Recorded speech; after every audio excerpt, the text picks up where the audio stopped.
Good evening. Right now, New Mexico is one of the few states that doesn't have it. A law that would force dangerous, mentally ill people to get help or else.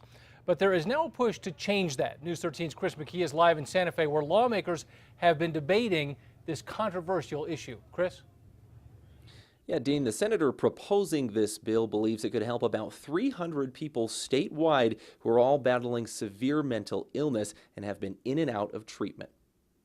Based upon results achieved elsewhere, it should lessen homelessness and lower rates of suicide while reducing hospitalization, arrests, and incarceration.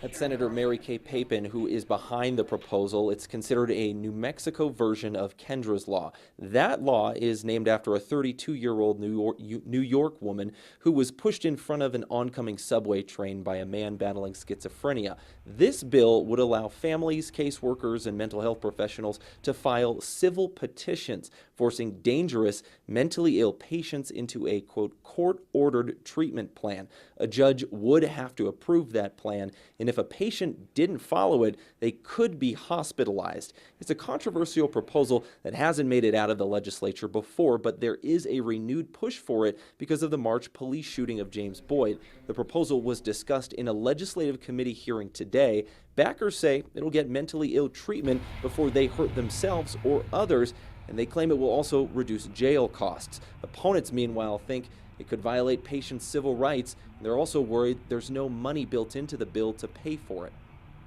I tend to think something like this is appropriate, but at the same time, I don't see answered here yet. Well, a judge can order, but where are these people actually going to go? Now, the Legislative Committee did end up endorsing that bill here today, and Senator Papin says she does plan to introduce it in the upcoming session. The bill will not apply to people with severe mental disabilities or who have traumatic brain injuries. New Mexico is one of 5 states in the U.S. that doesn't have a law like this. Dean, back to you. All right, Chris, thank you. The city of Albuquerque tried to pass a similar law back in 2006, but the state Supreme Court ruled it unconstitutional.